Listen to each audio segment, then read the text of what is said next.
231 ration cards in the districts constituting Telangana. The number of beneficiaries were 3.38 crores units and individuals. Thereafter, 2,46,324 ration cards were cancelled as these beneficiaries migrated to Andhra Pradesh. At the time of formation of Telangana state, a total of 89,21,907 ration cards covering 2.7 crore beneficiaries were existing in the state.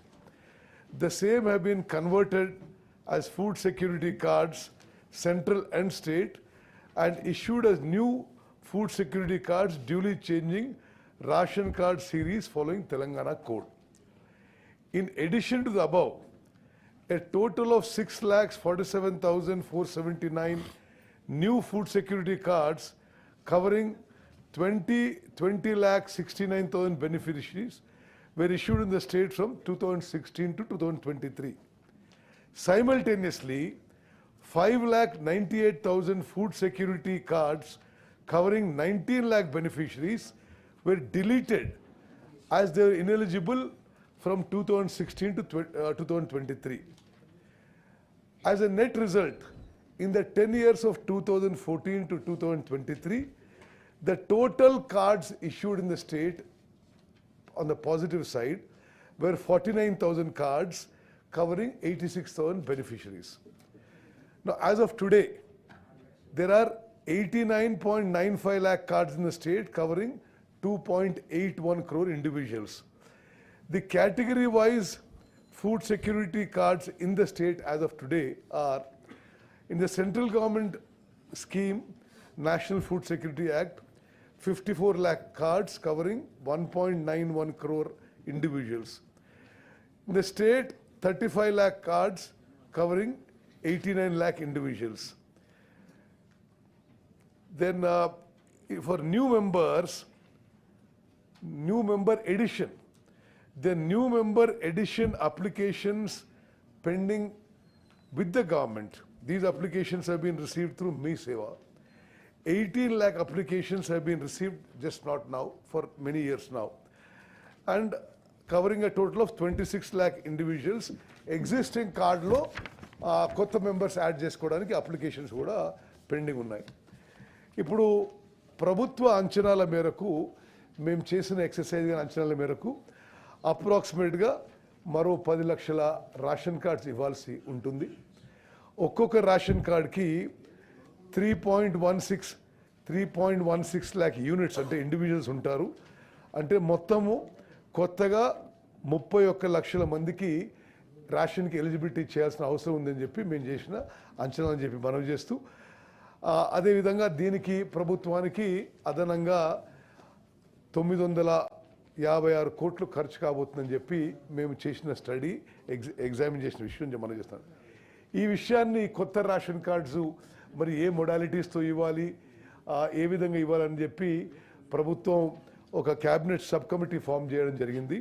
ఆ cabinet sub కమిటీలో నేను చైర్మన్గా, revenue minister Srinivas Reddy గారు and Damodar Rajanarasimha గారు మెంబర్స్గా cabinet sub committee వేసి చాలాసార్లు మేము meeting చేసుకోవడం జరిగింది.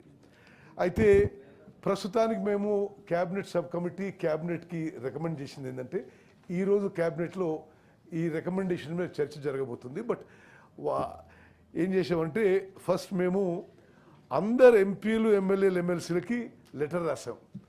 మీ సజెషన్స్ ఇవ్వండి, మరి ఏ విధంగా ముందుకు పోవాలి ప్రభుత్వం అని చెప్పి లెటర్ రాసి, వచ్చిన లెటర్లన్నీ కూడా పరిగణలోకి తీసుకున్న విషయం కూడా ఈ సభ ద్వారా నేను మీ అందరికీ మనవి చేస్తున్నాను. అదేవిధంగా ఈసారి కార్డ్స్ ఇష్యూ చేసినప్పుడు ఎడిషనల్ కార్డ్స్ ఇవ్వడమే కాకుండా, we said we will issue all cards as smart cards with information embedded in the microchip. Then ఇప్పుడు ఏదైతే ఎలిజిబిలిటీ క్రైటీరియా ఉందో ప్రస్తుతం, the existing eligibility criteria to continue అనే విషయం మా క్యాబినెట్ సబ్ కమిటీ క్యాబినెట్కి రికమెండ్ చేసింది. ఈరోజు చర్చ ఉంది. ఈరోజు మధ్యాహ్నం 2 o'clock.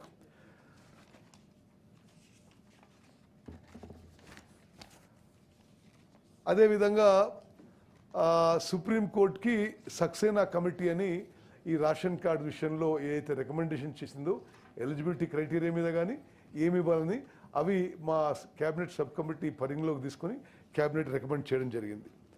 సరే, చాలామంది ఇక్కడ నా లిస్ట్ ఉంది, చాలామంది ఎంపీలు, ఎమ్మెల్యేలు, ఎమ్మెల్సీలు వారి సూచనలు ఇచ్చారు ఈ రేషన్ కార్డ్స్ ఏ విధంగా ముందుకు పోవాలని. అవన్నీ వీలైనంత వరకు మేము మా రికమెండేషన్స్లో అవి యాడ్ చేసాము క్యాబినెట్కి. దెన్ అదేవిధంగా ది స్పెసిఫిక్